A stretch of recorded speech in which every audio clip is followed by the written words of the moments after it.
Hello guys, എല്ലാവർക്കും പുതിയ വീഡിയോയിലേക്ക് വീണ്ടും സ്വാഗതം. അപ്പോൾ ഞാനിപ്പോൾ വീഡിയോ എടുക്കാനിരുന്നാലും എൻ്റെ മുഖം മഹാബോറായിരിക്കും. കാരണം പല കാര്യങ്ങൾ ആലോചിച്ച് ഭ്രാന്ത് പിടിച്ചിരിക്കുന്നത് കൊണ്ട് കേട്ടോ. അപ്പോൾ ഞാൻ നോക്കി ഇന്ന് എനിക്ക് കുറേ ചോക്ലേറ്റ് എനിക്ക് എൻ്റെ കുഞ്ഞുങ്ങൾക്ക് കൂടെ കുറേ ചോക്ലേറ്റ് കിട്ടി.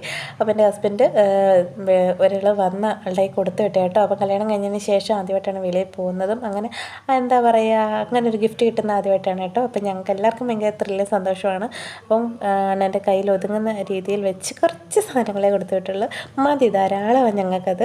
അപ്പോൾ കുറച്ച് മുന്തിരിങ്ങ ഉണ്ടായിരുന്നു. അണ്ണന് അർമേനിയ എന്ന് പറഞ്ഞൊരു സ്ഥലത്താണ് കേട്ടോ. അവിടെ അല്പം എന്താ പറയുക, നല്ല ജോലിയൊക്കെ ആണെങ്കിലും പൈസയ്ക്ക് ഭയങ്കര മൂല്യം കുറഞ്ഞൊരു സ്ഥലമാണ്. അതുകൊണ്ട് തന്നെയുള്ള പ്രശ്നങ്ങളുണ്ട്. അപ്പം അതിനകത്ത് ഒതുങ്ങുന്ന കുറച്ച് സാധനങ്ങൾ, അണ്ണന് കുറേ പേനകളൊക്കെ അവിടുത്തെ ജോലി ചെയ്യുന്നിടത്തു നിന്ന് കിട്ടുന്നുണ്ടായിരുന്നു. അപ്പോൾ അതെല്ലാം എനിക്കിങ്ങനെ കൊടുത്തു വിട്ട്. എനിക്ക് പേന അത്യാവശ്യമുള്ള സമയമായിരുന്നു കേട്ടോ. അപ്പം സിഗരറ്റ് എനിക്കല്ല കേട്ടോ, അതിൻ്റെ പപ്പയ്ക്കാണ്. പിന്നെ ഇത് കുറച്ച് കോഫി ഐറ്റംസാണ്, നെസ്കോഫിയും പിന്നെ ക്യാപ്പച്ചീനോ അങ്ങനെ എന്തൊക്കെയോ ഉണ്ട്.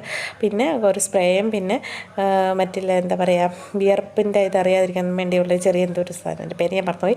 പിന്നെ കളർ പെൻസിലുണ്ട്, സ്കെച്ച്, പിന്നെ കുറേ പേന അല്ലാതെ കളർ പേനകളുണ്ട്.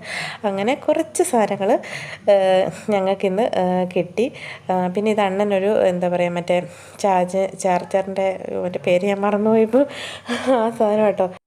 അപ്പോൾ ഇത്ര സാധനങ്ങളാണ് ഞങ്ങൾക്കിന്ന് കിട്ടിയത്. കുറച്ചേ ഉള്ളെങ്കിൽ ഞങ്ങൾക്ക് എന്താ പറയുക, ഒരുപാട് സന്തോഷം, ഒരുപാട് എന്താ പറയുക, മനം നിറഞ്ഞെന്ന് പറയുന്ന രീതിയിൽ സന്തോഷമുണ്ട്. പിന്നെ മോൾക്ക് അണ്ണൻ അവിടുത്തെ കുട്ടികളൊക്കെ ഉപയോഗിക്കുന്ന ഒരു സാധനമാണ് ഇങ്ങനത്തെ ഒരു ട്രൈ സൈക്കിൾ, അതും കൊടുത്തയച്ചിട്ടുണ്ട്. എനിക്കതും പേടിയായിരുന്നു കേട്ടോ. പിന്നെ അവൾക്കത് ചവിട്ടാൻ അറിയാമായിരുന്നു, അതുകൊണ്ട് ആശ്വാസമായി. പിന്നെ ഇതൊക്കെ ഞാനൊന്ന് അഴിച്ചു നോക്കിയതാണ്, എൻ്റെ മണമൊക്കെ എന്താണെന്ന് അറിയാൻ വേണ്ടി. കാരണം ഇതൊക്കെ കൊണ്ടുവരുമ്പോൾ നമ്മുടെ ഒരു ആകാംക്ഷ എന്ന് പറയുന്നത് ഇതിൻ്റെ മണം അറിയണം, രുചി അറിയണം. സ്വീറ്റിൻ്റെ മുട്ടയുടെ ആണെങ്കിൽ രുചി അറിയണം, ഇതിൻ്റെയൊക്കെ ആണെങ്കിൽ അതിൻ്റെ മണം എന്താണെന്ന് അറിയണം.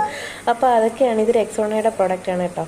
അപ്പോൾ റെക്സോണ എനിക്ക് ഭയങ്കര ഇഷ്ടമുള്ളൊരു സോപ്പും ഒരു ഇത് ആണ്. അപ്പം എനിക്കതിൻ്റെ അതുകൊണ്ട് എനിക്ക് സന്തോഷമുണ്ട്. പിന്നെ സ്പ്രേയുടെ മണം ഞാനൊന്ന് ടെസ്റ്റ് ചെയ്ത് നോക്കിയത് സൂപ്പറായിരുന്നു കേട്ടോ ഗൈസ്. അപ്പോൾ ഇത്രയുള്ള വീഡിയോ. എല്ലാവർക്കും വീഡിയോ ഇഷ്ടപ്പെട്ടെങ്കിൽ വീഡിയോ ഒന്ന് ലൈക്ക് ചെയ്യണം. അതേപോലെ തന്നെ ചാനൽ അതിട്ട് കാണുന്നവരുണ്ടെങ്കിൽ ചാനൽ സബ്സ്ക്രൈബ് ചെയ്യണം. വീണ്ടും നമുക്കടുത്ത വീഡിയോ ആയിട്ട് എടുത്തോട്ടെ കാണാൻ.